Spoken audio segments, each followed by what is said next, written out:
This homeless girl was shivering and wandering the streets in the freezing winter, looking for a place to sleep tonight, when she suddenly saw a motorcycle skid across the road and crash into a guardrail. Panicking, she ran to the scene and found the biker lying motionless, blood pouring from his head. She dropped to her knees, pressed her hands against the wound, and begged him to stay awake, even though she knew helping him could get a homeless girl like her questioned by the police. What she didn't know was that just a few days later, that same man would come back and give her a life she never thought she'd have. Before we go back, let us know where you're watching from. And subscribe, because tomorrow I've got something extra special for you. The wind skimmed across the empty stretch of highway outside Detroit, sharp enough to slip through the holes in Aaliyah Carter's sleeves as she walked along the gravel shoulder, her backpack hanging off one strap, her breath faint white in the fading cold. She kept her eyes on the cracked asphalt ahead, counting steps the way she always did when she didn't know where she'd sleep, under the overpass, behind the old gas station, maybe in the abandoned bus stop if no one else had claimed it. Then a sound ripped through the quiet, a violent metallic screech that cut straight through her chest. She spun around just in time to see a motorcycle skid across the pavement, sparks bursting under it before the bike flipped and slammed into the guardrail. The rider, leather jacket, helmet half buckled, went flying like a torn piece of cloth in the wind, hit the ground hard, and rolled until his body came to a stop, twisted unnaturally in the dust. Aaliyah froze, breath punched out of her, heart hammering in her throat. For a split second she wanted to bolt, run, hide, disappear before cops showed up, before anyone asked questions she couldn't answer. But the man didn't move. His leg bent at a sharp, impossible angle. Gasoline trickled from the torn tank, the smell stinging her nose. Something inside her clenched, a memory flashing quick and brutal. Her uncle slumped on their old couch years ago, lips turning blue, while neighbors yelled at each other about whose job it was to call 911.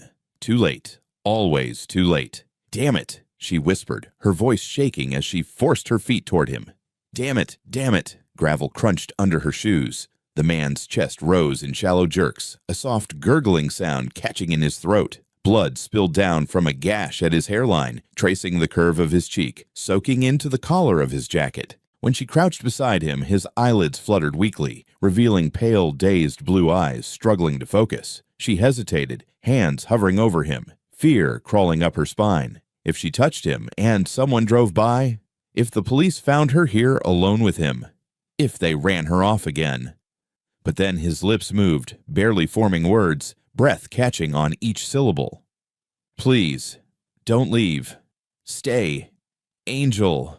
The word angel cut through her defenses like a whisper from another life. Her chest tightened. Nobody called a homeless kid an angel. Nobody called her anything except move along or not my problem. She swallowed hard, dropped to her knees, and pressed both hands against the bleeding cut on his forehead. Her fingers trembled, slipping in the warm blood, but she pushed the fabric of her hoodie against the wound anyway, leaning her weight into it the way she remembered EMTs doing on TV. Hey, stay with me, okay? Don't close your eyes, you hear me? Don't you dare."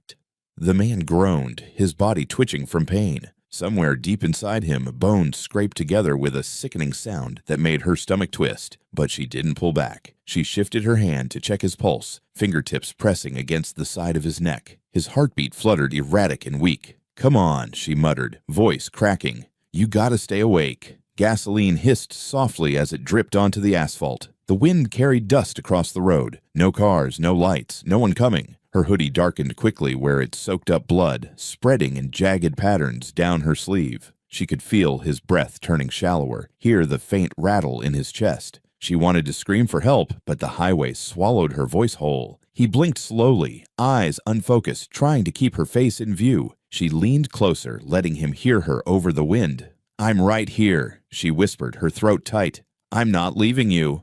His fingers twitched, brushing weakly against her wrist, as if to make sure she was real. His gaze slid out of focus again. "Don't go." Aaliyah pressed her hand harder against the wound, ignoring the sting of cold wind and the warm stickiness creeping through her sleeve. "I'm staying," she said, her voice breaking. "I'm staying, I promise. Just breathe, okay?" The world around them felt too big, too empty. Only the sound of his fading breath and her pounding heartbeat filled the space. She bent over him, fighting the rising panic clawing at her lungs. "Please don't die," she whispered, shaking.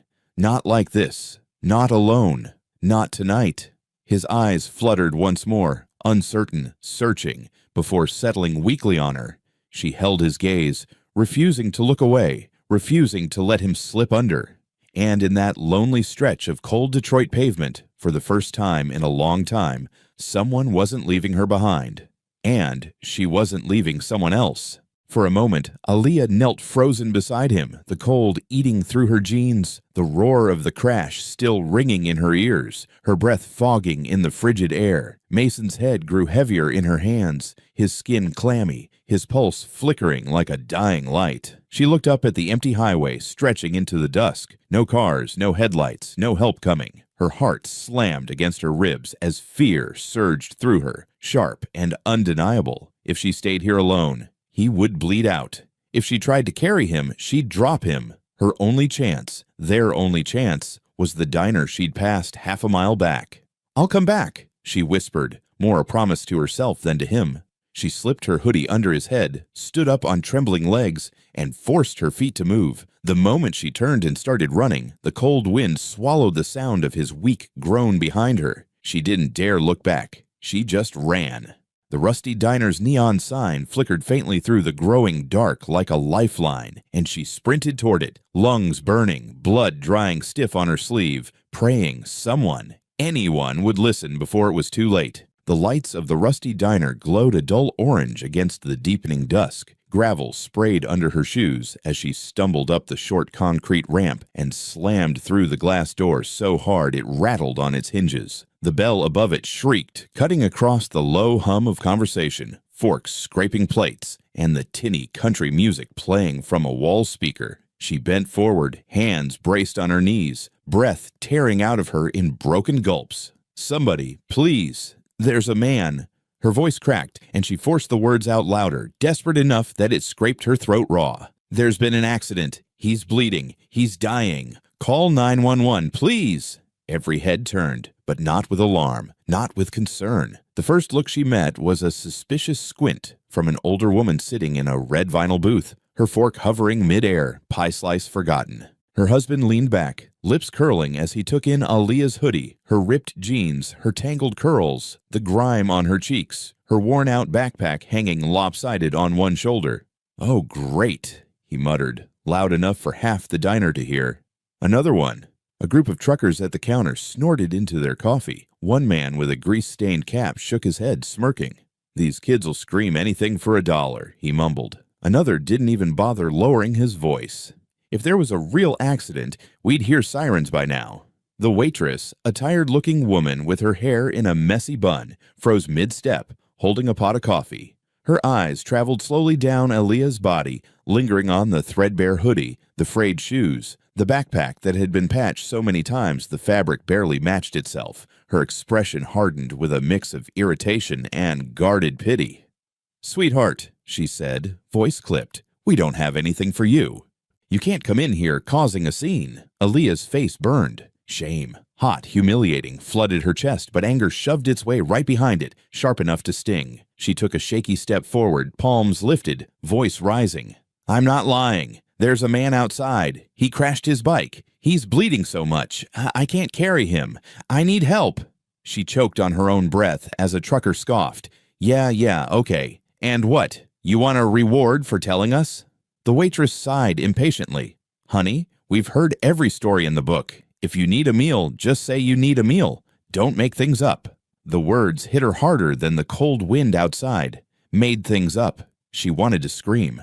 Her heart was pounding so violently she could hear it echo in her ears, drowning out the clatter of forks and the buzz of the overhead lights. She opened her mouth again, but her voice faltered, wobbling with desperation.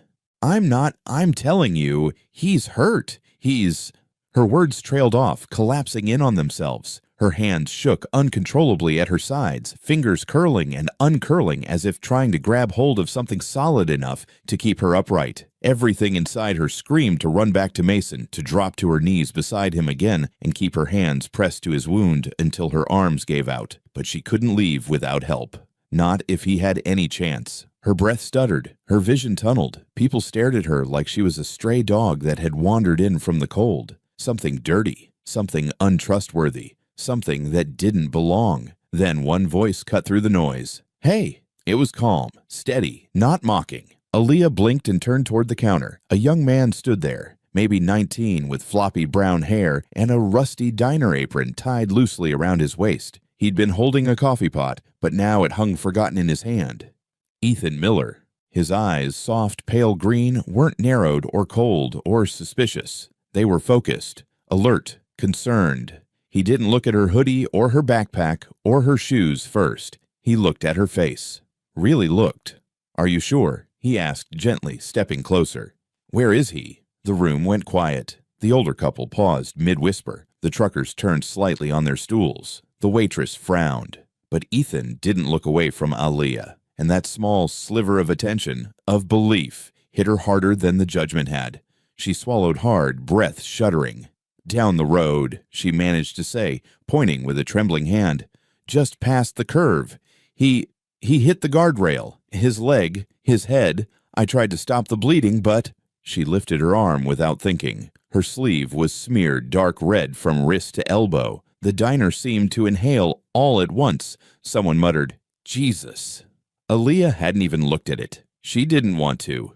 She only saw his blood when she closed her eyes, spreading across her hoodie like an accusation. Ethan's gaze dropped to her shaking hand, her bloody sleeve, then snapped back up to her face, and suddenly every doubt vanished from his expression. He set the coffee pot down with a clatter. "Call 911, he told the waitress sharply. "Now!" She blinked, startled. "Ethan, you can't just—" "Now!" His voice cut sharper than a knife. The authority in it made her move. She reached for the phone. The truckers shifted uncomfortably, pretending they weren't watching. Ethan grabbed his jacket from the hook by the kitchen door, shrugging it on quickly. He stepped around the counter, heading straight for Aaliyah. "Show me," he said. She hesitated, chest heaving, still stunned that someone, anyone, believed her. Ethan's brows softened. "It's okay. We'll get him. Just take me there." She nodded, once, jerky like her body was reacting before her brain caught up. Then she turned and pushed back out through the door, the bell above it shrieking again as she burst into the cold evening air. Gravel crunched under Ethan's boots as he followed right behind her. Inside the diner, people whispered, some avoiding each other's eyes, others looking toward the window as though the guilt sitting in their chests was suddenly too heavy to ignore. One of the truckers muttered, "I should have listened sooner." Another grumbled, "If it's real." But no one got up to help. They just watched the two of them disappearing into the dusk, Aaliyah with her blood-soaked sleeve and frantic steps, and Ethan running after her without hesitation. Aaliyah's lungs burned as she sprinted back toward the curve in the road, gravel slipping under her shoes, the cold cutting into her face. Ethan kept pace beside her, not asking questions, not doubting her story, not telling her to slow down. Just running. "How bad is it?" he called out between breaths. "Bad," she answered, voice cracking. "His leg's broken, like really broken, and his head—" She swallowed hard, her stomach twisting. "I don't know if he's still—" "Just come on, please." They rounded the bend. The wreckage came into view. The smashed motorcycle glinted weakly under the faint streetlight, the front wheel bent inward, the metal frame twisted like foil. Mason's body was still there, crumpled near the guardrail, chest rising only slightly, like each breath cost more than he had left to give. Ethan sucked in a breath. "Holy. Okay. He pulled out his phone, already dialing. "Yeah, dispatch, male, mid-40s, severe trauma, head wound, possible compound leg fracture, Route 12 just past the Miller Crossing turnoff." Aaliyah dropped to her knees beside Mason again, sliding her hands under his head to keep it steady, her breath shaking. "I came back," she whispered, voice trembling against the cold air. "I told you I'd come back." His eyes fluttered weakly, pupils unfocused but flicking toward her voice. Ethan knelt down a few feet away, keeping on the line with 911, giving updates, checking briefly for arterial bleeding, his hands surprisingly steady for someone who'd never been this close to a near-death scene. But Aaliyah barely heard him. All she could hear was her own heartbeat pounding in her ears, and Mason's faint, broken breath rasping in and out like a frayed thread, threatening to snap at any second. She leaned closer, gripping his hand with her trembling fingers, her voice breaking. "Hold on. Please, just hold on." For the first time since the accident, she didn't care who saw her, didn't care if she looked desperate or scared or weak. She just wanted him to live. And for the first time in that diner, someone had finally listened. Ethan's voice blended with the wind as he relayed details to the dispatcher, his words sharp, urgent, steady in a way Aaliyah knew she could never manage right now. She stayed on her knees beside Mason, her hands shaking as she tried to keep pressure on the wound without hurting him more, her breath fogging the air in frantic bursts. Mason's chest rose in shallow, uneven pulls, each breath sounding like it scraped against something broken inside him. "He's still breathing," Ethan called out, one hand pressed to his phone, the other bracing himself on the guardrail as he looked over the wreckage. "Head trauma. Legs definitely a compound fracture. I can see bone. Yeah, bone. Route 12. Just past Miller Crossing. Send EMS now." Aaliyah felt his words echo somewhere deep in her ribs. Bone. She had seen it too, jutting through torn denim, white and wrong under the sick wash of the streetlight. She couldn't look again. If she did, she was afraid her stomach would turn over and she'd lose the tiny bit of calm she'd clawed together just to stay with this man who had begged her not to leave. Mason made a soft, broken groan, and she leaned over him quickly, her voice trembling. Hey, I'm here. I'm right here. You're okay. Just hold on a little longer." His eyelids fluttered. His fingers twitched once, brushing her wrist like he was trying to make sure she hadn't vanished. The sound of sirens began faint and distant. A low wail carried on the wind. Aaliyah's eyes snapped toward the bend in the road, heart pounding. "They're coming," she whispered, half to him, half to convince herself she hadn't imagined it. The sirens grew louder, faster, until the red and blue lights splashed across the cracked asphalt, washing Mason, the motorcycle, and her blood-stained sleeve in flashes of color. The ambulance screeched to a stop, tires spitting gravel. Doors slammed, boots hit the ground. Voices barked orders as paramedics rushed out, swinging open compartments, pulling gear, kneeling beside Mason as if moving through a well-practiced rhythm. One paramedic, a woman with cropped dark hair and sharp, focused eyes, touched Aaliyah's shoulder lightly. "Sweetheart, you need to move back a bit. Let us work." Aaliyah froze. Her hands were still pressing the hoodie to Mason's forehead. Her palms were slippery with his blood. Her heartbeat hammered so loud she couldn't hear her own breath. The paramedic softened her tone. "You did the right thing, but let us take it from here, okay?" Aaliyah hesitated before finally pulling her hands away. The hoodie peeled from his skin with a sick, wet sound, and she sucked in a shaky breath as she crawled backward on the gravel, her palms scraping. Ethan moved beside her instantly, gripping her elbow, steadying her just as her legs almost gave way. She didn't realize she was shaking until she saw her fingers trembling in the red-blue light. The paramedics took over fast, checking pupils, stabilizing the neck, cutting the denim around the bone-deep fracture, sliding a brace under the leg. Mason yelped weakly, the sound small and raw, and Aaliyah flinched as if his pain traveled straight into her body. The woman paramedic murmured something gentle to him, something practiced meant to keep patients grounded. But Mason's eyes were searching past her, searching for Aaliyah. She crawled closer until she was just a few feet from the stretcher. His gaze latched onto her like a drowning man gripping the last solid thing he could find. She leaned in, her voice barely audible over the sirens and commotion. "You're okay. They're helping you. Just go with them. Please." His cracked lips moved, barely shaping words. "Angel."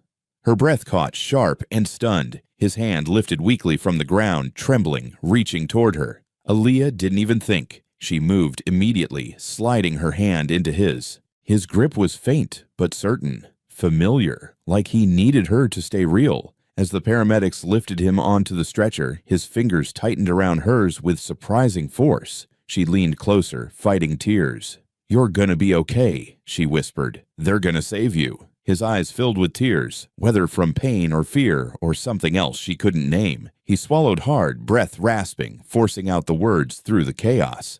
"Find me." The words were barely a breath. "I'll never forget you."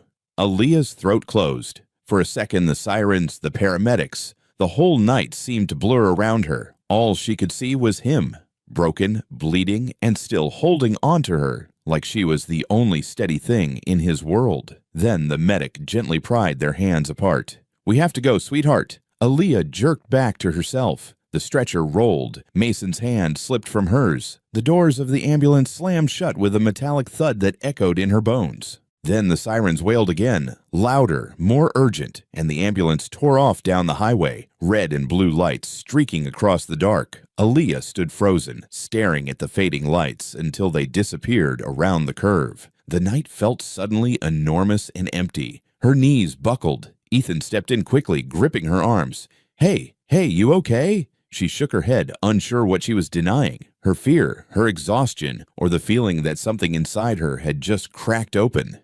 He told me not to leave him," she said, voice shaking. "And then they just took him." Ethan kept a steady hand between her shoulder blades. "They took him to save him. That's a good thing. He's got a real chance now. Because of you." She stared at the dark road where the ambulance had vanished, chest tight, eyes burning. "I don't even know his name." Ethan hesitated. "Doesn't matter. He knows you." The wind picked up, carrying the faint smell of gasoline from the wreck. The streetlight above them buzzed weakly, flickering over the twisted motorcycle frame. Aaliyah wrapped her bloodied arms around herself, suddenly aware of the cold biting through her thin hoodie. Ethan stepped in front of her. "Come on," he said gently. "Let's get you out of the cold. You can't stay out here tonight." She wanted to protest, to say she needed to go after the ambulance, to follow it anywhere it went. But the truth was, her legs were shaking so violently, she wasn't sure she could take another step on her own. So she let Ethan guide her back toward the diner, every part of her numb except the echo of Mason's last words. "Find me. I'll never forget you." The rusty diner was quiet when they returned. The customers had mostly gone home. The waitress glanced up, eyes widening slightly at the sight of Aaliyah. Bloody sleeves, scraped hands, face drained of color. Ethan walked straight to the back, speaking quietly to the owner, an older woman with gray streaks in her hair and the tired posture of someone who had been on her feet since dawn. After a moment, the owner nodded, sighing. Her eyes softened just a little when she looked at Aaliyah. Ethan returned with a worn quilt folded under his arm and a paper-wrapped burger. "Here," he said softly. "It's not much, but it's warm." Aaliyah accepted them with both hands, her throat tightening again. He led her to a long booth in the corner, the kind truckers slept in when they were too exhausted to drive. She slid into the seat, the vinyl squeaking under her weight, and pulled the quilt around her shoulders. It smelled like fryer grease and old detergent, but it was warm, and she hadn't felt warm in days. Ethan set the burger down in front of her. "Eat. You need it." She nodded, unwrapping it slowly with shaky fingers, but after one bite, her stomach clenched painfully. Hunger, meeting adrenaline, and fear. Ethan didn't push her. He just sat nearby, wiping the counter, keeping an eye on her without making her feel watched. The diner lights hummed softly above her. Somewhere outside, a semi rumbled past. But in Aaliyah's mind, the only sound left was Mason's voice. "Find me." She pulled the quilt tighter, curled onto her side on the booth bench, and stared at the dark window. She wanted to sleep, but every time she closed her eyes, she saw the crash, the blood, his hand reaching for hers. Still, exhaustion dragged at her harder than fear. Slowly, her breathing slowed, her eyelids drooped, the warmth of the quilt seeping into her bones. Just before sleep finally claimed her, she whispered into the darkness, barely audible, "I won't let you forget me." Then the diner dimmed around her, and for the first time in many nights, she slept somewhere with a roof over her head. Her dreams tangled with sirens, red lights, and a stranger's broken whisper that kept replaying in her mind like a promise she didn't understand yet, but couldn't let go of. Morning slid in slowly, pale and cold, pressing through the diner's windows until the light reached Aaliyah's face and pulled her from a restless sleep. For a moment, she didn't know where she was. The vinyl booth beneath her felt strange, too soft compared to the concrete and cardboard she was used to. The heavy quilt smelled like grease and old coffee. Then the memories slammed back. The crash, the blood, Mason's voice cracking as he clung to her hand, the ambulance doors closing. Her stomach twisted. She sat up fast, gripping her backpack and wiping dried tears from her cheeks before anyone could see. Ethan was already working the early shift, moving between tables with a tired half smile. When he noticed her awake, he gave her a small nod, but the diner was filling quickly, and he was pulled back into the rush. Aaliyah tightened the straps of her worn backpack and slipped out before he could notice she was leaving. The wind outside slapped her cheeks sharper than last night, and she buried her chin into her hoodie as she headed toward St. Mary's Hospital. She had memorized the route. She'd seen the red lights flashing that way when the ambulance took Mason. She walked fast, almost running at times, weaving through patches of slush and broken pavement. Her hands were cold, her lungs stung, but her heart beat with one stubborn thought. He told me to find him. St. Mary's Hospital loomed ahead like a shining fortress, all glass and white steel. Its sliding doors whooshed open automatically, spilling out a wave of warm, sterile air that smelled like bleach and something metallic. She stepped inside. The brightness hit her like a slap. Everything was too white, too clean. The polished floors reflected her ragged shoes and torn jeans like a mirror she didn't want. People rushed in every direction, nurses pushing carts, doctors speaking in clipped tones, families carrying bags of food and flowers. For them, this place was normal. For her, it felt like walking into a world that didn't have a doorway for someone like her. She approached the front desk slowly, swallowing the nerves gathering in her throat. The receptionist, a woman with tight hair and tighter eyebrows, glanced up only when Aaliyah cleared her throat. I'm looking for someone," Aaliyah said. Her voice was thin. "A man from a motorcycle accident last night." The receptionist tapped her keyboard lazily. "Name?" I don't know his name." The woman finally looked at her fully, eyes flicking from Aaliyah's tangled hair to her dirty jeans to the frayed straps of her backpack. The judgment was fast, automatic, cold. "And you are?" she asked. "Family." "No, Aaliyah stammered.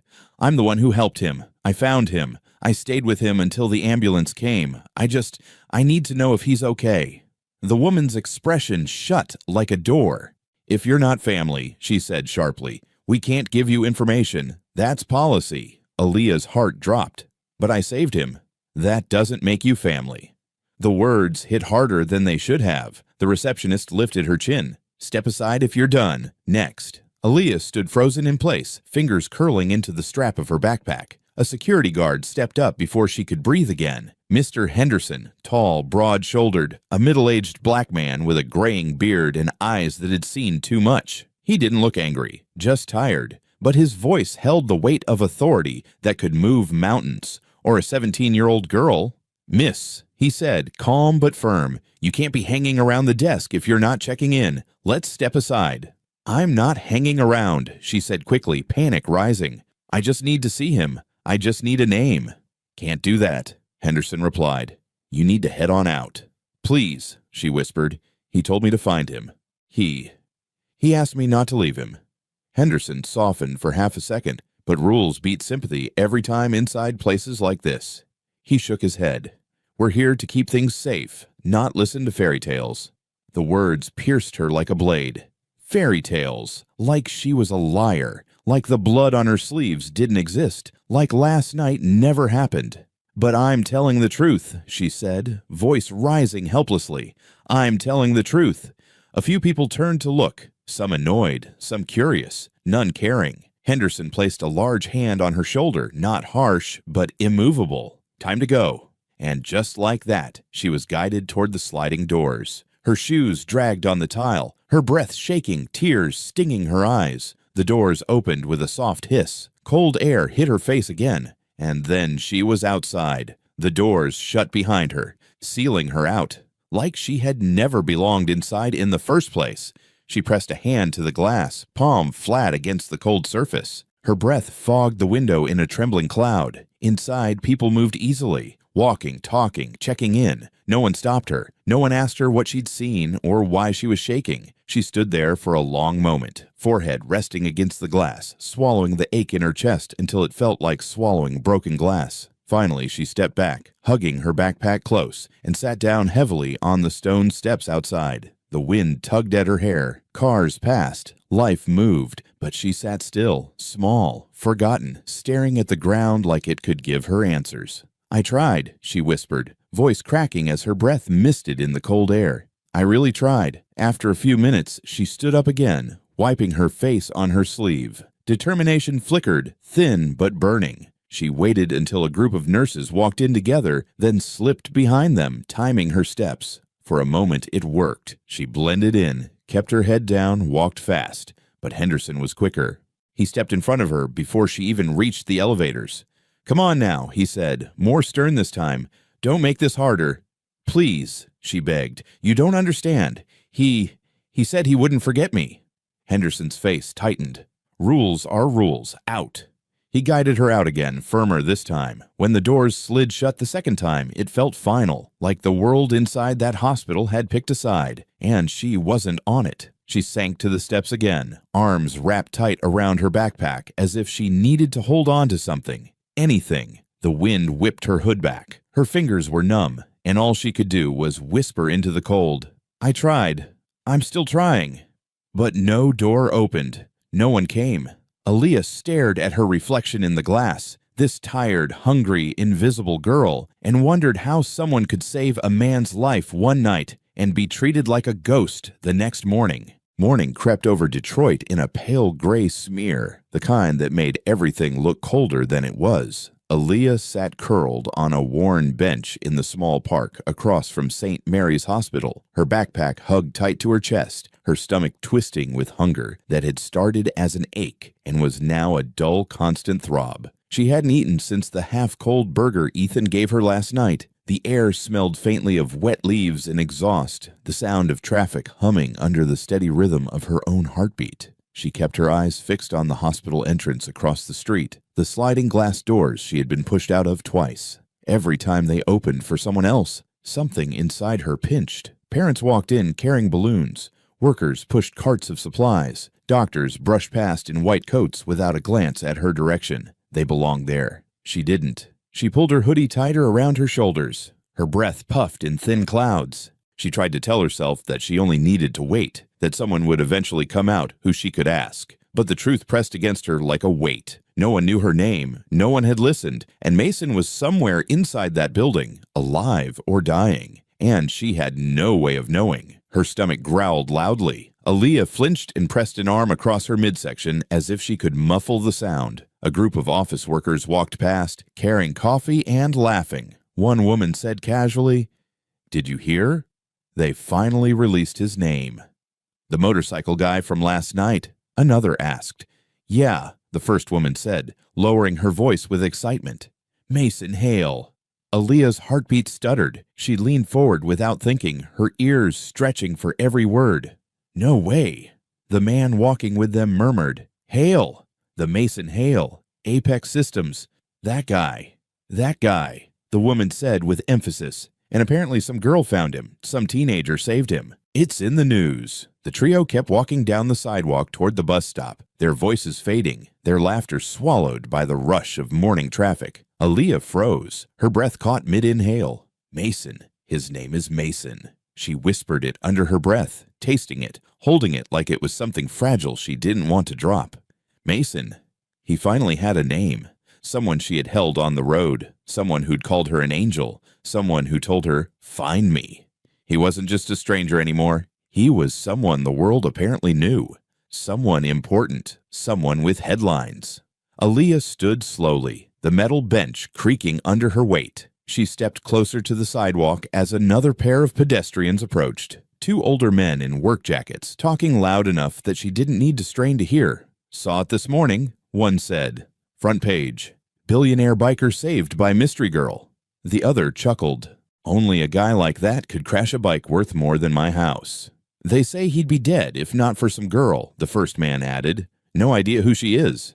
"Probably already gone," the second man scoffed. "These stories always make things bigger than they are." They walked off, boots thumping the pavement. Aaliyah blinked hard, her throat tightening. Mystery girl. Some girl. Like she was a rumor, a shadow. Something blurry at the corner of a photograph. She crossed the street quickly, dodging a delivery van, pulled by an impulse she couldn't ignore. Not hunger, not hope. Something deeper and more desperate. A small crowd had gathered around the newsstand at the corner. Commuters flipped through papers, tugging at pages, pointing and murmuring. Aaliyah pushed herself into the cluster of people, trying not to look as out of place as she felt. Her fingers were trembling by the time she reached the stand. The newspaper sat on the top row, She didn't have to touch it to recognize the picture. She felt it before she saw it. A blurry nighttime shot, a mangled motorcycle on the left, red and blue lights slicing through the dark, a stretcher in the background, and near the bottom corner, small, shadowed, hardly visible, was the silhouette of a girl kneeling on the pavement. Her hair wild, her hoodie soaked in blood. The caption, "Billionaire's life saved by guardian angel. But who is she?" Aaliyah's breath caught like someone had pressed a hand to her throat. For a moment, the world narrowed to that single photograph. She looked at it closer, gripping the edge of the stand to steady herself. Her hands shook so violently, she almost ripped the paper. She barely recognized herself, not because the photo was blurry, but because in the picture she looked like she belonged in the chaos, like someone brave instead of someone terrified. A man beside her leaned over to look. "Crazy, huh?" he said to no one in particular. "They say she was just some kid." "Wish they found her," another woman commented. "People should know who she is. Saving a billionaire? That's not small." Aaliyah flinched at the word billionaire. Suddenly, everything made sense. The swarm of attention, the reporters outside, the reason everyone was talking. Mason wasn't just some biker. He wasn't just some man on the road. He was Mason Hale, a man whose face people recognized, a man whose company filled downtown towers, a man whose life mattered to the world. And she was the invisible part of his story. She was the blurred corner of a photograph no one could name. Aaliyah stepped back from the crowd slowly, her ears ringing as though the world was too loud and too far away all at once. She hugged her backpack tight to her chest and moved to the edge of the sidewalk, her breath shaky, her eyes burning. "It's me," she whispered to herself, voice lost under the roar of passing cars. "It's me." But no one looked at her, no one turned. No one recognized the girl with the tangled hair and the torn sneakers and the oversized hoodie. They just kept flipping pages, kept talking about the girl, the angel, like she was a myth, not a living person standing 10 feet away. Aaliyah backed into the shadow of a nearby building. Her legs felt weak again, like last night when she knelt beside Mason and watched his blood soak into her clothes. She pressed the heels of her palms to her eyes until colors flashed behind her lids. She wanted to step forward, raise her voice, say, "I'm the girl. I'm the one who held him. I'm the one he begged not to leave." But fear froze her throat. Fear of how people looked at her last night in the diner. Fear of being called a liar. Fear of being judged for wanting recognition, as if she were trying to cling to a rich man for attention or money. The humiliation from the receptionist, the disbelief in Henderson's eyes, the whispers in the diner echoed through her again. Another homeless kid making up stories. Why would a billionaire have anything to do with her? People like her are always looking for a way in. Aaliyah slid down the brick wall until she crouched on the sidewalk, her forehead resting against her knees, her breath shaky. Her fingers still clutched the newspaper she had taken without realizing. She lifted it again, staring at that blurry silhouette that was supposed to be her. "Nobody knows," she whispered. "Nobody ever knows." She thought of Mason's hand gripping hers, his voice rasping in the dark. "Find me. I'll never forget you." But standing here now, surrounded by strangers praising a nameless girl they didn't actually care about, she felt small again, invisible, like she existed only in the moments when someone needed her. And once those moments passed, she disappeared. "It's me," she whispered again, softer this time. "But nobody knows." And as the city buzzed around her, cars honking, people laughing, the hospital across the street swallowing and releasing strangers, Aaliyah felt the weight of a truth she had known her whole life settle back onto her shoulders. The world only saw who it wanted to see, and right now, it still didn't see her. The steady beeping of machines pulled Mason Hale back toward consciousness like a faint light, tugging him up from deep water, each sound sharp and foreign until his mind finally latched onto it. When his eyes opened, the hospital room swam in a pale blur, white ceiling, harsh fluorescent glow, the sterile smell of antiseptic tightening the back of his throat. His body felt heavy, restrained, the weight of bandages and a stiff brace locking his leg in place. His head throbbed under the thick wrap around his forehead, and for a moment he lay still, disoriented, listening to the soft hum of oxygen, the shuffle of medical shoes outside his door, the muted chatter of nurses exchanging notes. Then, a memory cut through the haze. Cold asphalt, the metallic taste of blood, the sting of air in his lungs, and a small voice whispering, "Don't leave. I'm here. Please stay awake." His eyes blinked sharper, breath tightening as the image formed fully. A girl, trembling, with wild curls and terrified eyes, her hands pressing her torn hoodie against his bleeding forehead. He remembered her voice cracking as she begged him not to close his eyes. He remembered the warmth of her hand when he thought the world was slipping away. And the last thing he remembered, her promise. "I'll come back." His fingers twitched weakly against the blanket. "The girl," he murmured, voice hoarse, rough like gravel dragged across metal. Where's the girl?" The room shifted as a doctor in blue scrubs approached, checking the monitors with practiced motions. "Mr. Hale," the doctor said, tone calm but clinical. "Good to see you awake. You're stable. The surgery on your leg went well, and we're monitoring your head injury closely." Mason swallowed hard, ignoring the information that should have mattered. "The girl," he repeated, his voice stronger now, despite the dryness clawing at his throat. "The girl who was with me. Did they find her?" The doctor paused, glancing down at the chart before answering. "All we know is that someone, a young female, called 911 from the scene. When EMS arrived, she was gone." "Gone?" Mason's heartbeat spiked on the monitor. The doctor raised a hand gently. "She wasn't identified. She didn't give her name. She wasn't here when the paramedics loaded you into the ambulance." Mason tried to sit up, a sharp pain stabbing his ribs and leg, forcing him to drop back against the pillows with a groan. "She didn't leave," he said through clenched teeth. "She stayed with me until they took me away. I held her hand. She kept me awake. She saved my damn life." The doctor nodded slowly.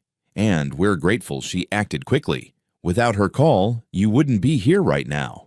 "But where is she?" Mason shot back, frustration cutting through his exhaustion like a blade. Before the doctor could answer, the door opened and Dana Cole stepped inside, her expression pale with worry, and her hair pulled back in a neat twist that had clearly been ruined by hours without sleep. She carried a tablet in one hand, her sharp eyes scanning Mason like she was taking inventory of every bruise and bandage. "Jesus, Mason," she breathed, dropping into the chair beside his bed. "You scared the hell out of me. The entire company is losing its mind. The reporters, everyone." "Dana," Mason interrupted, eyes locked on hers, voice quiet but fierce. "The girl, find her." Dana blinked. "The what?" "The girl who saved me," he said. 17, maybe younger, maybe older. I couldn't tell. Black, small, terrified, but she stayed with me. She didn't run. She pressed her sweatshirt to my head and kept talking to me so I wouldn't pass out. She called 911. His voice broke for a second, not from pain, but from something deeper, a mixture of gratitude and guilt that tightened his throat. "She's the reason I'm alive." Dana straightened in her chair, the shift subtle but immediate. Professional mode, focus sharpening like a blade. "Do you know her name?" "No." Mason closed his eyes tightly. "I asked her not to leave. She said she'd come back. I don't know if she did." The doctor cleared his throat gently. "Security said a girl tried to enter earlier this morning. Young, carrying a backpack, wearing an oversized hoodie, but she wasn't allowed inside because she wasn't family. She didn't leave a name." Mason's eyes flew open. "She was here?" The doctor nodded. "Possibly. We can't be sure. She left before anyone could question her. Hospital policy is strict." "Then change the damn policy," Mason snapped, his voice cracking from the force behind it. "Or override it, or make an exception. I don't care what it takes." Dana placed a calming hand on his arm. "Mason." "Find her, Dana," he said again, quieter this time, but with a tremor that made the words heavier, more urgent. "I owe her my life. I need to know she's safe." Dana studied his face for a long moment, and something in her expression softened, something almost protective. She nodded once, firm and decisive. "Okay, I'll find her." "I mean it," Mason said, every syllable etched with urgency. "I don't care how long it takes. I don't care what it costs. I don't care what you have to do. Find her." Dana opened her tablet immediately, fingers flying across the screen. "I'll start with 911. They log every call with timestamps. If she used a phone, we can trace it. If she used someone else's, we can track that too." The doctor added, "And EMS has dashcam footage. Maybe there's something in the background. Someone running. Someone watching." "Good," Dana said. "I'll request the files." She turned back to Mason, her tone all business. "Anything else you remember? Accent? Clothes?" A gray hoodie, Mason whispered, torn at the sleeves, backpack with frayed straps. She smelled like smoke and cold air. His voice softened. She held my hand like she wasn't going to let go. Even though she was shaking like she wanted to run, Dana tapped her pen against her knee. Okay, I'll canvass the area where the accident happened. I'll talk to the police, the diner owners near Route 12, anyone who might have seen a girl matching that description. Mason's pulse echoed loudly on the monitor. Don't let them brush her off. Dana's eyes hardened. They won't, not with your name attached to the request. The doctor cleared his throat. Mr. Hale, the press is waiting outside for a statement. They've been requesting interviews since dawn. No. Mason didn't hesitate. No interviews. Sir, not until we find her. His jaw tightened. I'm not answering a single question until someone tells me that girl's name. Dana's brows lifted slightly in surprise, but also respect. I'll let the PR team know. And Dana? Mason added, voice quiet, but unshakably firm. Make her the top priority. She wrote it immediately on the top line of her tablet.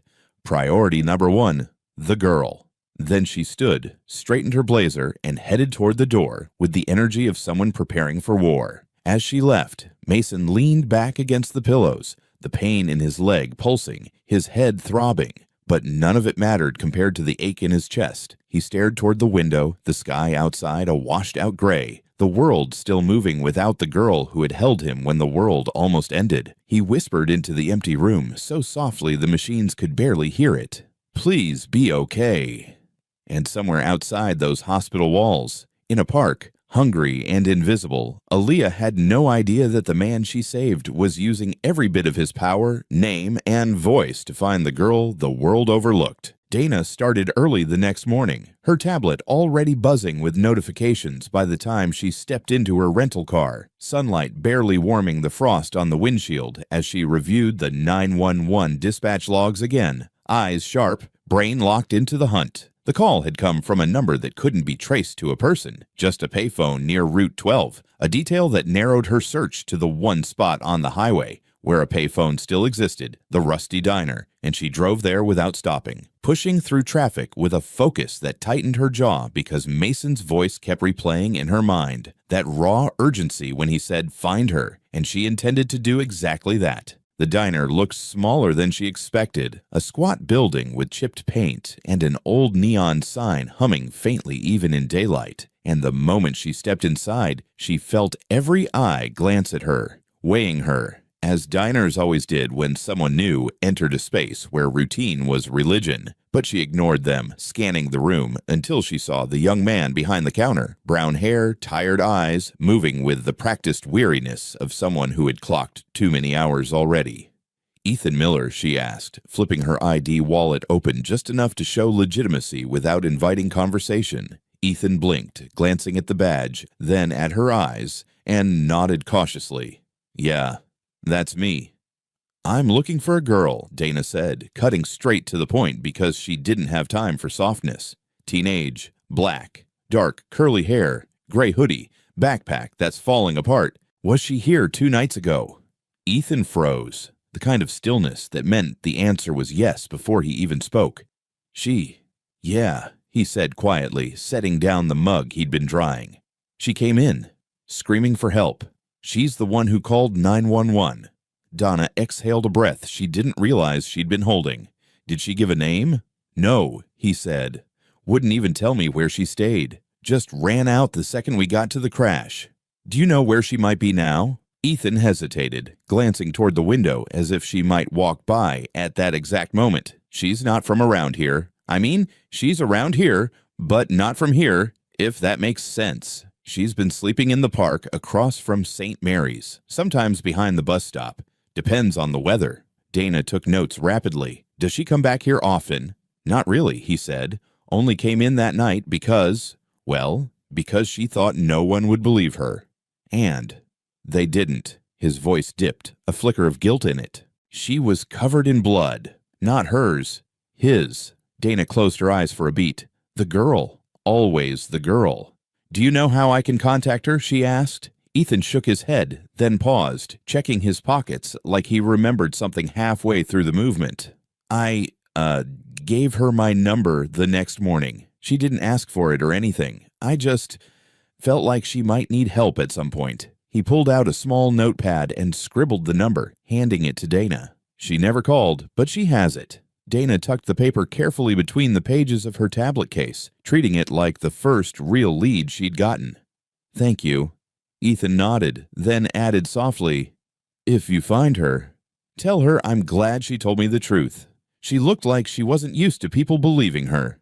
Donna's throat tightened, not sentimentally, but with a growing sense of what this girl had endured. She left the diner immediately, crossing the street and heading toward the park as Ethan had described, her shoes crunching on patches of dead grass and scattered trash as she scanned each bench, each tree line, each shadowed corner where someone might try to sleep. She crossed the entire park twice. Nothing, only a man wrapped in a tarp who pointed his chin toward the hospital. You looking for the girl? He asked, voice gravelly from cold nights and cheap cigarettes. Dana's posture sharpened instantly. Yes, have you seen her? The man shrugged under the tarp. Comes here most nights. Watches the hospital like she's waiting for a miracle. Quiet kid. Don't bother nobody. When was the last time you saw her? Dana asked, leaning closer. Couple hours ago, he said. Went toward the 24-hour mart, probably looking for food. Dana looked toward the hospital entrance reflexively, and that was the exact moment she missed Aaliyah walking out from behind the row of vending machines, thin, exhausted, holding a bruised apple she'd managed to buy with the few coins she had left. If Dana had turned her head just a fraction more, they would have seen each other. Instead, Dana was already walking toward the bus stop, scanning the sidewalks, while Aaliyah limped across the grass toward the edge of the park, the apple small in her hand but precious enough that she ate it slowly, swallowing each bite like it might be her last decent meal today. Aaliyah was wearing the same hoodie, though now she had scrubbed it as clean as possible in a gas station bathroom. The blood was still visible. Faint stains she couldn't wash out no matter how long she held it under cold water. Her stomach twisted again, louder this time, reminding her how long it had been since she'd eaten more than scraps, and she wrapped her arms around herself as she walked, head down, eyes scanning the ground the way homeless teens learn to, watching for dropped coins, for discarded bottles that could be returned, anything that would buy her another day. She tried to apply at a cafe earlier that morning, but the manager had taken one look at her backpack and her clothes and stepped in front of the counter like she was a threat rather than someone asking for work. We're not hiring, he'd said. She had pointed at the sign on the door. Help wanted. He removed the sign while staring right into her eyes. She left before she cried. Another fast food place told her they couldn't hire someone without a home address. Another restaurant said they didn't need more dishwashers. She was pretty sure they hadn't even listened. She had tried over and over, each rejection tightening something inside her chest until it hurt to breathe. By mid-afternoon, she found herself drifting back toward the park, her legs aching, her head spinning with hunger, the world tilting slightly whenever she stood too fast. She found her usual bench, tucked behind a row of bushes, close enough to see the hospital, but far enough to avoid being shooed away by security. She sat and pulled her knees to her chest, staring at the glowing building across the street, the same building that had pushed her out, as if she were a stray dog. Maybe he forgot, she whispered to the wind, her voice barely stronger than the rustling leaves. Maybe rich people always forget. The words hurt even as she said them, like swallowing something sharp. She didn't want to believe it, but the longer she went without any sign of him, the more the thought crept in. Maybe he hadn't meant what he said. Maybe it was just the pain or the fear or the shock. Maybe once he woke up in his perfect room with perfect people around him, he'd realize she didn't fit into his life at all. Meanwhile, Dana stood at the edge of the park asking the tarp-wrapped man, if she comes back, will she? Does she usually? The man nodded. Yeah, girl don't got many places to go. Eats when she can, sleeps when she can. But she comes back here to stare at that hospital like she's waiting for somebody inside to notice her. Dana's breath paused for half a second. The girl who saved Mason Hale was sitting in this park, watching the building while being turned away at the door. She scanned the benches again, heart thudding. But she had walked past the exact spot where Aaliyah usually sat. And today, the girl had chosen a deeper corner, hidden behind shrubs to shield herself from the biting wind. Dana stepped onto the sidewalk, pulling up the map on her tablet, planning her next move, completely unaware that Aaliyah stood just 20 feet behind her, head bowed, chewing the last bite of the apple, as though dragging out the feeling of having something in her stomach. The sun lowered, the air cooling fast, streetlights flickering awake one by one. Dana walked the entire block, asking store owners, gas station clerks, even a crossing guard who had seen a girl matching the description once or twice. Every answer was almost enough, close enough, but never exact. Saw her earlier. She's around sometimes. Thin kid, right? Gray hoodie. Yeah, think she went that way. It was like chasing smoke, and with each almost sighting, the distance between them tightened, then slipped, tightened, then slipped again. Dana leaving the market just minutes before Aaliyah entered. Aaliyah leaving the park seconds before Dana walked the path she had just taken. It was a dance neither of them knew they were part of. By the time night settled fully, the temperature dropped, and Aaliyah curled tighter into her hoodie, shivering, watching the hospital windows glow like stars she couldn't reach. Her voice cracked as she whispered, "I shouldn't have stayed. I should have kept walking. None of this was meant for me." Her fingers brushed something in her pocket, a folded piece of paper, Ethan's number. She pulled it out slowly, running her thumb over the ink. "If anything happens, call me." But she didn't call. She didn't know how to ask for help. Across the street, a police cruiser slowed as it passed the park. Dana stood under a lamppost, studying the notes she gathered, her breath fogging the air. "She's close," she murmured, not knowing how true it was. And on the bench in the shadows, Aaliyah wiped her eyes with the back of her hand, whispering into the cold, "Maybe nobody's looking.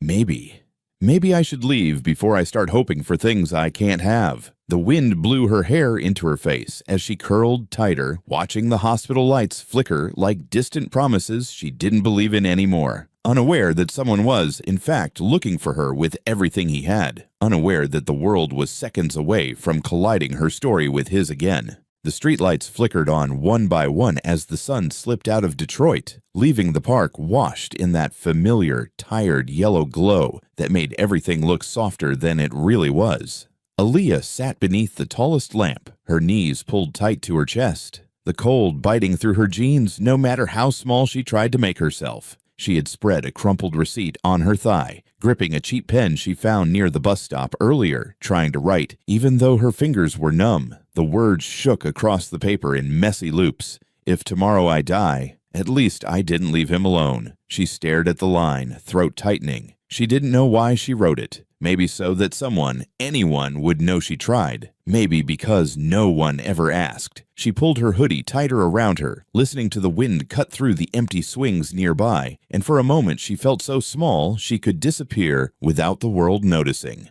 Across the street, St. Mary's glowed like a city of its own, warm and unreachable. She watched the doors open for families carrying bags of food, watched nurses walk out laughing, watched security wave people in with barely a glance. Nobody stopped them. Nobody asked them who they belonged to. Aaliyah lowered her eyes to the receipt again, but the words blurred as her vision stung. She wiped her cheek with the back of her sleeve, telling herself it was just the cold. She didn't hear Dana's footsteps at first. Quiet, steady, purposeful, moving across the grass toward her. Dana had returned to the park just as Ethan told her. After dark, when the girl was most likely to curl into herself somewhere near the hospital she wouldn't let go of. Dana scanned the shadows under each lamp, her breath pale in the night air. She was about to turn back when she saw a small figure under the farthest light, hunched over a piece of paper, shoulders trembling in a way that made Dana's heart twist, because she recognized the posture of someone trying to hold themselves together. She stepped closer, slow enough not to startle her. "Hey," Dana said softly. Her voice barely carried over the wind, but Aaliyah still jerked, snapping her head up, eyes wide with fear. She scrambled to her feet so fast the pen fell from her hand. I didn't take anything," she blurted, backing away. "I'm not doing anything wrong. I'll go, okay? I'll go." Dana raised both hands gently. "You're not in trouble. Then why are you here?" Aaliyah's breathing grew uneven, defenses rising like walls she'd had to build too early in life. "People only come looking for me when they want me gone." A pause. Then Dana said the first real question that mattered. "Are you Aaliyah?" The world froze. Aaliyah's lungs stopped mid-breath. Her eyes darted left and right, searching for traps, for police, for anyone waiting to drag her somewhere she didn't want to go. Who told you that name? She whispered. Ethan, Dana said. He told me you might be here. She took one step forward, careful and slow. I work for Mason Hale. Aaliyah blinked, her lips parting without sound. For a moment she thought she misheard. What? Mason Hale, Dana repeated. The man from the motorcycle accident. Aaliyah's pulse thudded against her ribs. She shook her head like the name might break her open. Why are you saying his name to me? Because he woke up, Dana said softly, and the first thing he asked for was you. Aaliyah froze. Breath caught somewhere in her chest that felt too tight, too full. No, she whispered. No, you're lying. I'm not. Dana stepped into the yellow circle of light with her palms open, her face lit warm and steady. He's been looking for you since yesterday. He wouldn't talk to the press. He told the doctors to locate you. He told me, find her. I owe her my life. Those were his exact words. Aaliyah's knees buckled slightly, her hand flying to her mouth, her eyes filling like something inside her finally cracked open, not from pain this time, but from disbelief so deep it felt like falling. He didn't forget. Her voice trembled violently. People always forget. He didn't, Dana said. Not even for a second. The wind rustled the bushes nearby. A car horn echoed faintly from the main road. Somewhere behind them, a bottle rolled on the sidewalk. But inside that circle of lamplight, the world narrowed to just the two of them. One girl who had spent her life unseen, and one woman who had spent the last 48 hours trying to bring her back into someone's world. Aaliyah swallowed hard, shaking her head again, but this time it wasn't denial. It was fear. If he's rich, she whispered, why would he care about a homeless girl? Dana's expression softened. Not pity, not condescension, but something rarer. Respect. Because you saved him, she said simply. And he knows what that means. Aaliyah wiped her face with the sleeve of her hoodie, leaving a faint streak of dirt on her cheek. What if he doesn't want to see me after he finds out who I am? He already knows the only thing that matters, Dana replied, that you stayed with him when everyone else drove past. Silence hung between them, heavy and fragile. Then Dana slowly extended her hand, not forcing, not demanding, just offering. Let me take you to the man whose life you saved.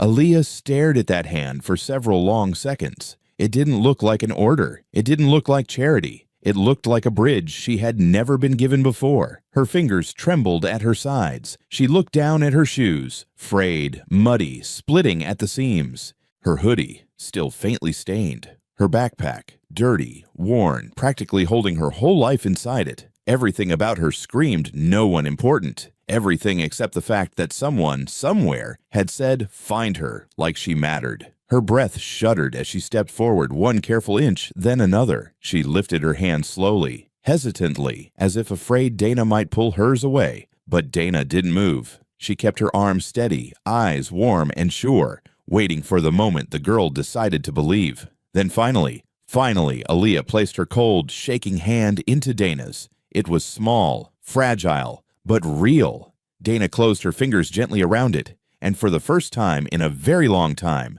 Aaliyah wasn't invisible. She wasn't a rumor. She wasn't a blurry shadow in a newspaper photo. She was Aaliyah, called by her real name, seen and known by someone who didn't want anything from her except the chance to give her back what she had given. Come on, Dana said softly. He's waiting for you. And under the dim yellow glow of the lamppost, Aaliyah nodded, her voice too full for words, as the weight of being seen, truly seen, finally broke open inside her, warm and overwhelming and new. Dana led Aaliyah across the street toward St. Mary's, her steady hand still wrapped around the girl's cold fingers, guiding her toward the building that had once treated her like she didn't exist. The automatic doors slid open with that same soft hiss as before, but this time Aaliyah didn't flinch, though her breath still caught at the sight of the bright lobby, the polished floors, the nurses moving with purpose, the hum of machines and intercom announcements echoing overhead. Last time she stepped inside, she had been pushed out before she could take 5 steps. Now, every light felt too bright, every sound too sharp, every stare a reminder that she didn't belong here. She squeezed her backpack strap with her free hand, trying to slow her breathing, but her pulse thudded fast and shallow. A nurse behind the desk glanced up, her eyes flicking between Dana's professional stride and Aaliyah's hesitant steps.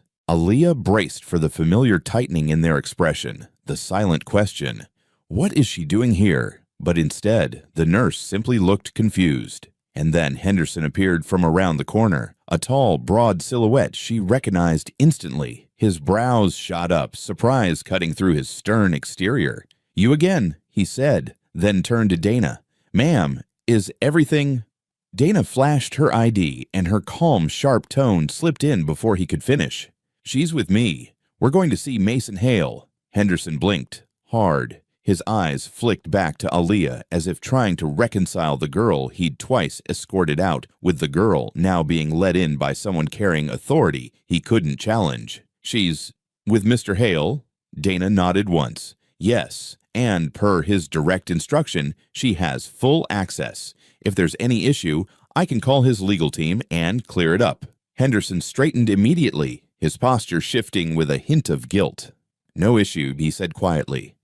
"Go right ahead." Aaliyah didn't say a word, but she felt a tight, aching pressure in her chest, part relief, part disbelief, part something deeper she didn't have a name for. They took the elevator up to the recovery floor. Aaliyah's hands shook all the way up, her stomach twisting so tightly she felt like she hadn't eaten in days. What if he didn't really want to see her? What if he changed his mind? What if he saw her under the bright hospital lights and finally realized how different their worlds were? The elevator chimed softly, and Dana led her into a quiet hallway lined with closed doors. The smell of antiseptic was stronger here, the lights gentler. Dana slowed near the end of the hall, glanced back at Aaliyah, and offered a small, grounding smile. "He's awake. He's been asking for you all day." Aaliyah swallowed hard. Her throat felt like it might close. Dana knocked once before pushing open the door. Inside, Mason sat propped upright, a brace immobilizing his leg, bandages wrapping across his forehead. His beard was a little thicker, his skin pale, but his eyes, when they lifted,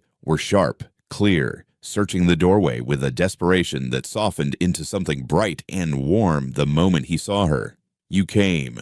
His voice cracked. He blinked, breath trembling in his chest. "Aaliyah." Hearing her name in his voice, steady, certain, full of recognition, shook something loose inside her, something that made her feel suddenly weightless and heavy at the same time. She took one step inside, then another.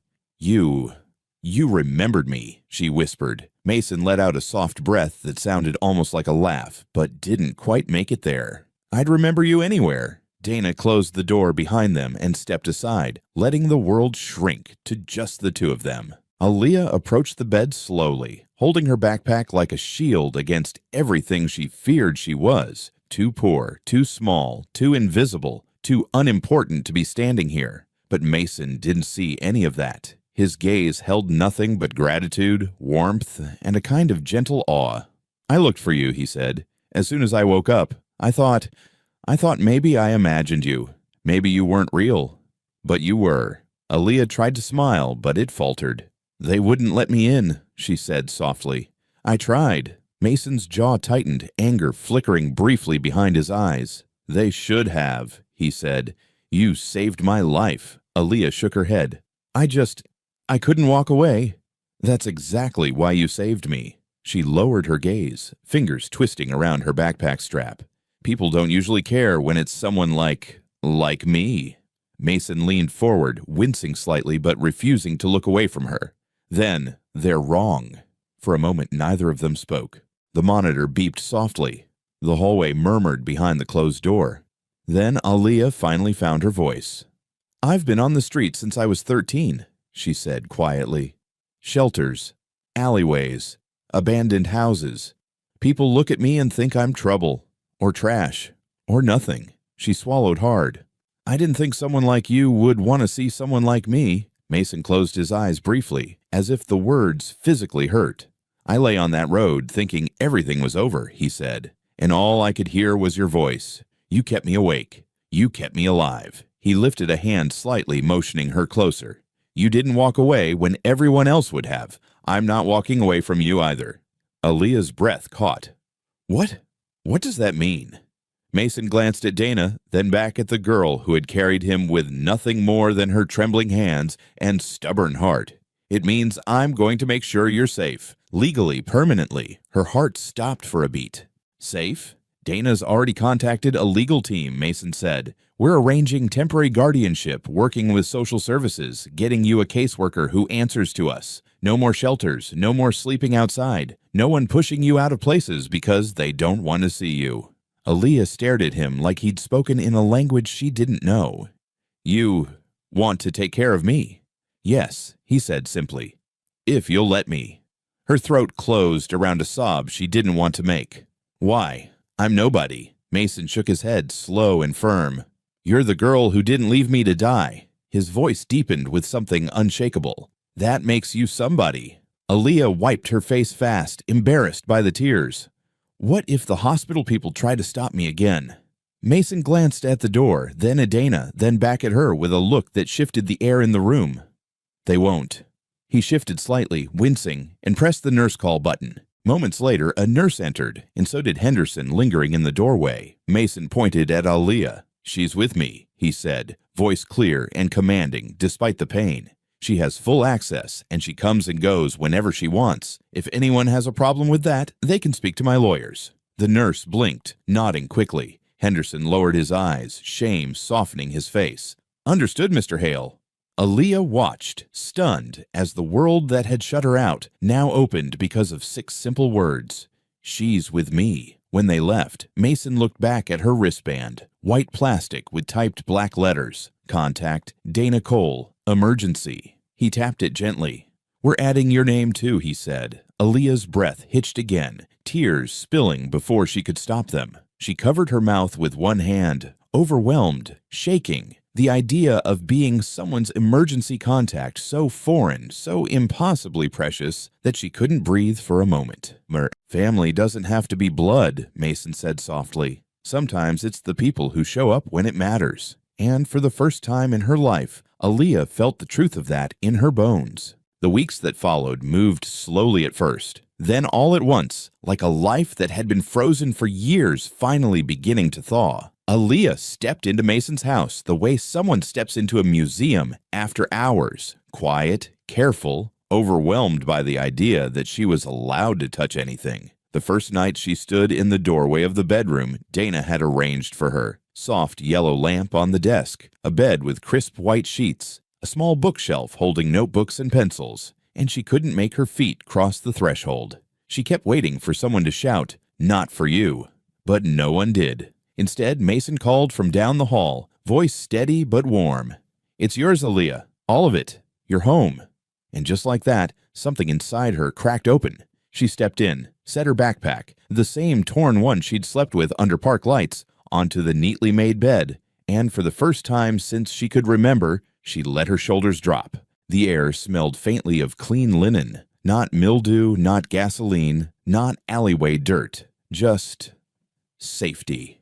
The next days were a blur of paperwork, appointments, soft-spoken caseworkers, signatures, and counselors. Aaliyah sat through each one with a stiffness she couldn't hide, waiting for the moment someone would say the words she'd heard too many times. "You don't qualify. You don't belong. We can't help you." But that moment never came, because every time an obstacle rose up, Mason dismantled it with a calm authority she'd never seen anyone use on her behalf. When a social worker questioned her lack of school attendance, he leaned forward and said, "I'll personally cover her enrollment, tutoring, evaluations, anything she needs." When a counselor asked about her history of trauma in a too casual tone, Mason interrupted gently, "She'll share what she wants to share. No pressure." For the first time, adults with power weren't using it to push her away. They were using it to build a bridge underneath her feet. And the strangest part was how quickly her world shifted. Her life stretched from just surviving the day to having a schedule. School at 9, therapy Tuesdays and Thursdays, appointments with a mentor from a youth program, homework spread across her new desk, warm dinners she didn't have to earn by waiting near dumpsters or hoping a restaurant worker took pity. One afternoon, Mason invited her to sit with him in his home office.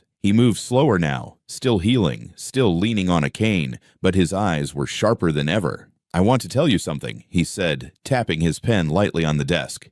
You didn't just save my life. You gave me direction." Aaliyah blinked. "What do you mean?" Mason turned a folder toward her. Proposal documents, budgets, partnerships.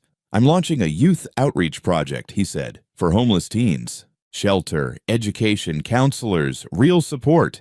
Not the Band-Aid stuff that forgets kids like you exist." Aaliyah swallowed. "Because of me?" He nodded. "Because of you."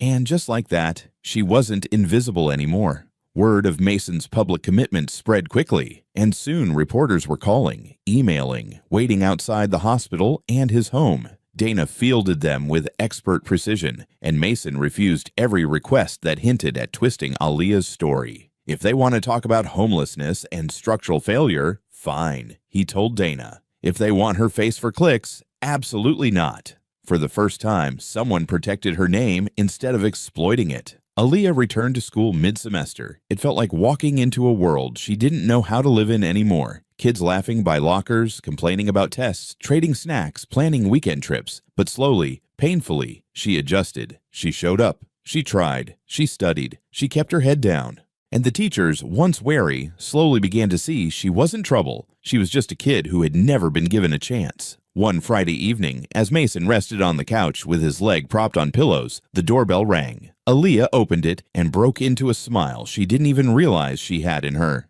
"Ethan!" The diner kid stood awkwardly on the porch, holding a plastic container. "Brought you some of Mrs. Carter's peach cobbler. She said you earned it." Aaliyah stepped aside. "Come in, please." He entered, stared around at the warm lights and polished floors. "Dang," he whispered. "You live here now?" She nodded. "Yeah, this is my home." The word felt strange coming out of her mouth. Heavy, holy, real. Ethan nodded slowly, something like pride flickering in his eyes. "Good, you deserve that." The next morning, Aaliyah walked past St. Mary's again on her way home from picking up school supplies. She stopped across the street, staring at the doors she'd been thrown out of twice. Henderson stood outside talking to another guard, and when he saw her, he nodded respectfully. "Morning, Miss Carter." She blinked. Miss Carter. Like she mattered, like she belonged enough to be called by name. She walked on toward the rusty diner. The bell over the door jingled. The same old-timers were there. The same truck drivers, the same waitress. But this time, when she walked in, people looked up and didn't look away. They nodded, soft, apologetic, respectful. The waitress slid a plate across the counter. "On the house," she said gently. "And thank you for what you did." Aaliyah smiled, small but full. She stepped back into the cool morning light, letting the breeze brush across her face. Then she walked toward the park, the one where she used to sleep under a flickering lamppost. A small girl, maybe 12, sat curled on the same concrete bench Aaliyah had once claimed as her bed. Torn jacket, dirt on her knees, fear hiding behind her eyes. Aaliyah paused, then approached slowly, gently, kneeling down to meet the girl's eyes. "Hey," she murmured, offering a wrapped muffin she'd saved from the diner. "You hungry?" The girl hesitated, then nodded. Aaliyah pressed the food into her hands. "I know what it feels like," she said softly. "You're not invisible, okay?" The girl looked up, eyes wet. "Okay." Aaliyah sat with her a moment, letting silence settle like something warm.